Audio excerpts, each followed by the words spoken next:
Assalamualaikum warahmatullahi wabarakatuh. Bismillah, alhamdulillah, salatu wassalamu ala rasulillah wa ala alihi wa sahbihi wa wala amma.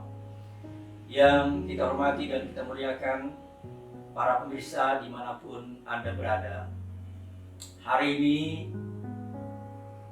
korupsi telah menjadi bagian yang sangat mengerikan dalam piranti kita berbangsa dan bernegara. Karena korupsi kekuatannya begitu dahsyat, apalagi ketika telah merasuk dalam setiap urat nadi, cara pandang, bahkan ketika dia berada pada sisi niat seseorang. Karena itu korupsi berada dalam setiap perspektif orang yang berada dalam sebuah palung hati dengan dorongan syaitani yang begitu sangat kuat. Dia tidak kelihatan, tetapi tenaganya bertenaga kosmis dan bisa merongrong setiap orang, siapa saja. Tidak kenal dia bawahan atau atasan. Ketika telah terserang penyakit yang namanya korupsi dan ingin merugikan orang lain, yang mengambil keuntungan sendiri, bekerja dengan curang, maka dia telah menjadi satu sisi kehidupan yang gelap dalam diri pribadi manusia itu sendiri.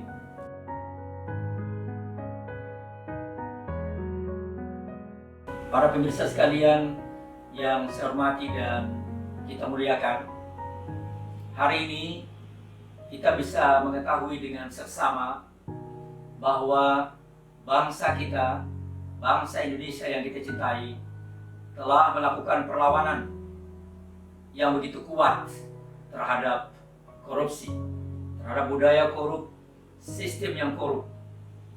Dan dalam berbagai kesempatan telah banyak informasi dan petuah-petuah terkait dengan bagaimana kita melakukan kerja-kerja untuk perlawanan terhadap korupsi. Karena kita mengetahui bahwa ketika korupsi merajalela, maka sistem nilai dan orang saling melakukan pertentangan. Orang saling mempenyudangi, kecurangan berada di mana dalam sistem yang korup, orang akan merendahkan harkat dan martabat orang lain. Orang akan saling merugikan dan saling menumpuk kekayaan. Karena itu adalah budaya yang tentu tidak seharusnya dilakukan. Karena itu, bicara korupsi tentu adalah bicara orang, bicara manusia, bicara manajemen sumber daya manusia. Bicara korupsi juga bicara budaya, bicara sistem, dan tentu juga bicara agama. Nah, karena itu maka dalam rangka untuk melawan dan mencegah korupsi di negara kita, tidak lain dan tidak bukan harus dimulai dari diri kita sendiri. Karena diri kita lah yang memiliki perspektif dan niat untuk menjadi baik, dan diri kita juga yang menjadi kerangka dasar untuk menjadikan kita itu tidak baik. Ada potensi fujuraha, ada potensi watakwaha.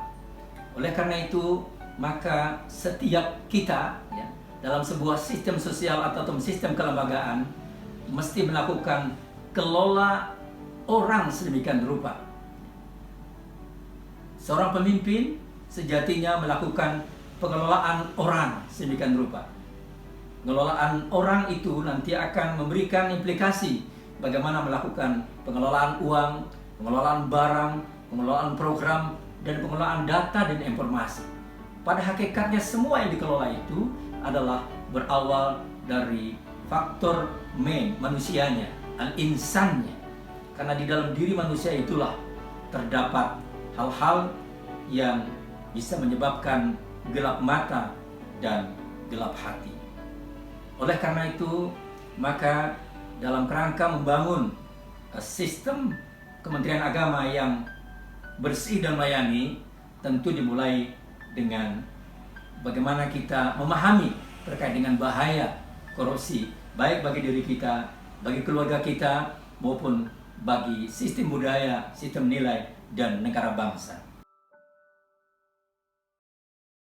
Oleh karena itu, maka diperlukan niat yang sahih dengan amal yang soleh, kami kira.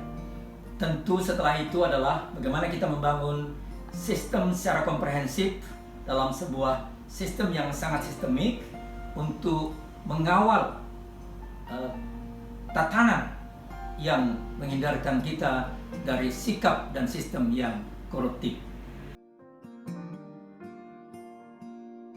Tidak saja ketundukan spiritual, tapi juga tentu ketundukan terhadap regulasi yang telah memberikan rambu-rambu kepada sistem kerja, kepada sistem budaya, sistem bermasyarakat, untuk kita tidak terjebak kepada perbuatan-perbuatan korupsi atau perbuatan koruptif.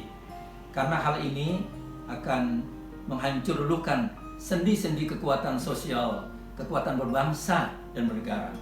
Dalam konteks Kementerian Agama, maka sebagai seorang pemimpin kami kira pertama harus melakukan secara tepat dan akurat bagaimana mengelola orang, bagaimana mengelola uang, bagaimana mengelola barang, bagaimana mengelola program, bagaimana mengelola data dan informasi. Kelima hal ini apabila kita bisa kelola dengan baik ya,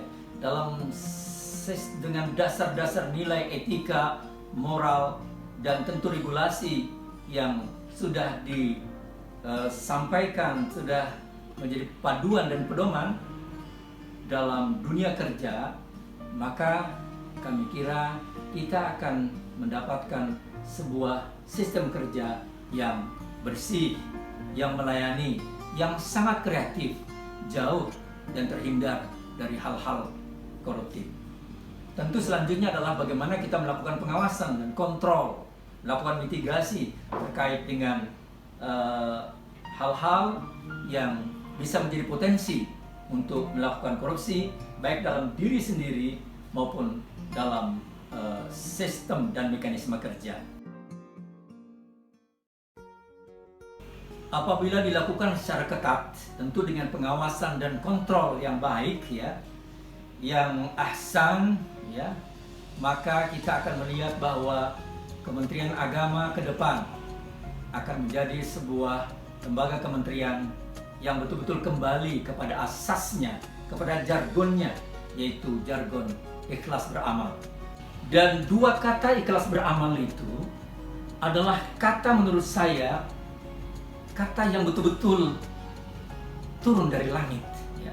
Kalimat itu begitu memiliki tenaga kosmis, dia memiliki sumber kekuatan yang luar biasa apabila menjadi terinternalisasi dalam sistem nilai, sistem budaya, dan karakter warga Kementerian Agama di mana saja berada.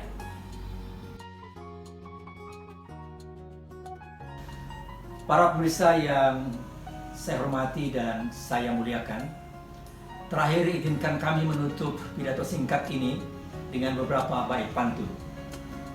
Mengapa sanksi tiada berdaya melatih puasa di bulan Syawal? Mengapa korupsi jadi budaya, sistem dan akhlak mesti dikawal? Petani langsa membawa mangga, mangga diraup berjari lima. Rohani bangsa mesti dijaga, budaya korup lawan bersama. Jati di Jawa tanam di hutan, manisan muda letak di tandu. Hati dan jiwa mari bersihkan, insan yang taubat Tuhan merindu. Mungkin dua buah selanjutnya kita dendangkan dengan dendang adat Melayu. Kalaulah batu ada lukisan, mahal harganya seperti intan. Kalaulah malu jadi hiasan, mulailah diri jadi panutan. Kakak teragak melihat mayat, matinya tersiram si timah besi. KPK tegak, pembela rakyat, menjadi panglima lawan korupsi. Mari kita lawan dan cegah korupsi di mana saja berada. Demikian akhir kalam. Wabillahi taufiq wal hidayah, wal ridha wal inayah. Wassalamualaikum warahmatullahi wabarakatuh.